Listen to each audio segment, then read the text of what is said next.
Hello everyone, my name is Christian, and in today's vlog I will be talking about how elements of myth and ritual play a role in the Indiana Jones movie trilogy, which is comprised of Raiders of the Lost Ark, Temple of Doom, and The Last Crusade.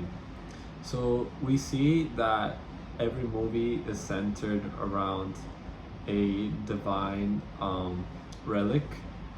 So the first movie, Raiders of the Lost Ark, is centered around the Ark of the Covenant. In the second movie, it's the Sankara stones, and in the third movie, it's the Holy Grail. So the first movie starts off with Indiana Jones being in the mountains of Peru, recovering an artifact that is known to be the fertility idol.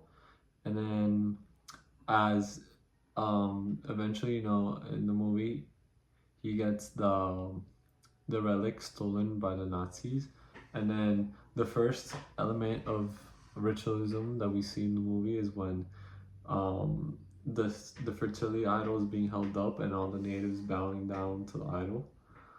um Also, I forgot to mention that the Ark of the Covenant is a biblical artifact that it's said to contain the tablets with the Ten Commandments.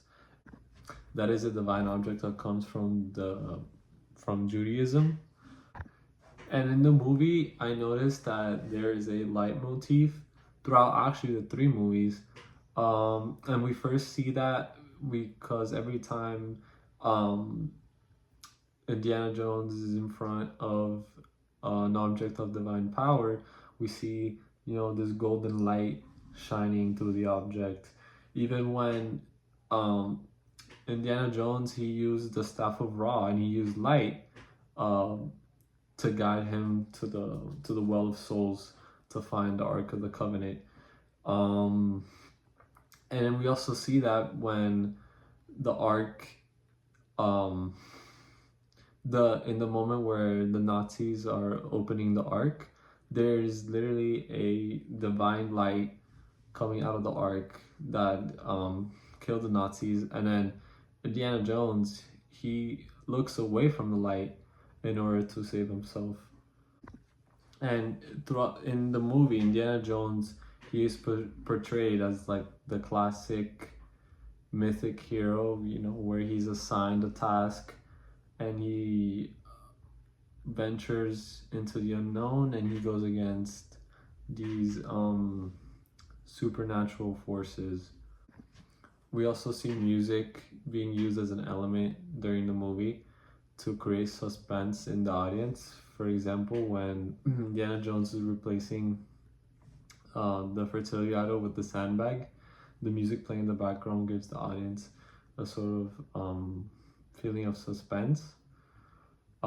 I would say Indiana Jones is a very relatable character because at the beginning, he's very skeptical of the Ark's divine power, like many people would. But then in the end, he turns out that the Ark actually has divine power, and he actually believes uh, in the power of the Ark. Each film in Indiana Jones also uses rituals. We see, for example, the Nazis performing a ritual when they're opening the Ark of the Covenant. In Temple of Doom, we also see the human sacrifice and the heart being pulled out, so that's also considered a ritual. And then we also see in The Last Crusade that the final trial is also considered a ritualistic test. Then the second movie, The Temple of Doom, the the movie is actually based in India, and the plot of the movie is basically that um, Indiana Jones is asked to recover these stones that are the Sankara stones that are said to bring fertility uh, to the villagers and from the Thuggee cult.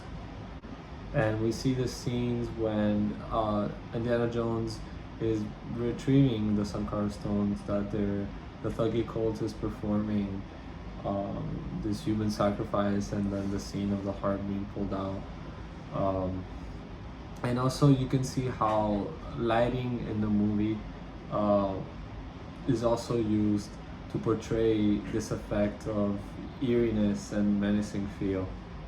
And in the third movie, The Last Crusade, the movie centered around the Holy Grail, or also known as the Cup of Christ, and it's basically a divine artifact that promises eternal life for those who drink from it. And then when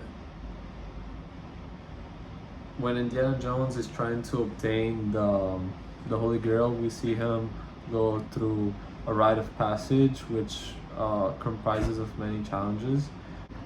And the final test to obtain the Holy Grail actually contains many symbolic rituals that recall the Christian faith.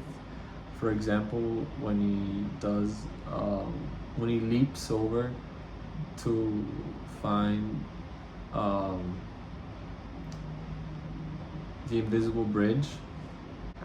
Also, Dr. Gorelick, you mentioned that you study J.R.R. Tolkien, and actually the scene from The Last Crusade where Dr. Schneider is trying to reach for the Holy Grail, risking her life, kind of reminded me of the Ring of Power from Lord of the Rings, where Gollum couldn't resist the temptation of grabbing the ring whenever it was within its reach.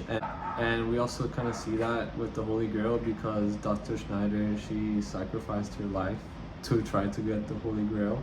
And then we also see Indiana Jones risking his life trying to get the Holy Grail. Also, at the end of the movie, we see that Henry Sr. Says that he found illumination, and I interpreted that as, you know, the time that he was able to spend with his son, and what really mattered was actually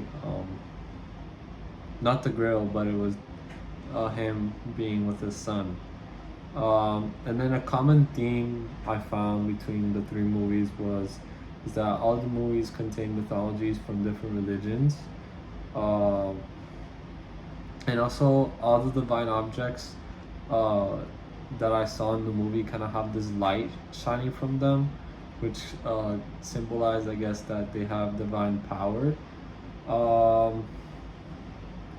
And also in the three movies we see these had a god mentioned in them, and from the Temple Doom was Shiva, which was the Hindu god, and the Arca, the Last Crusade, was the Christian god, and the Raiders Lost Ark was the Hebrew god. Thank you everyone for listening to my vlog. Until next time.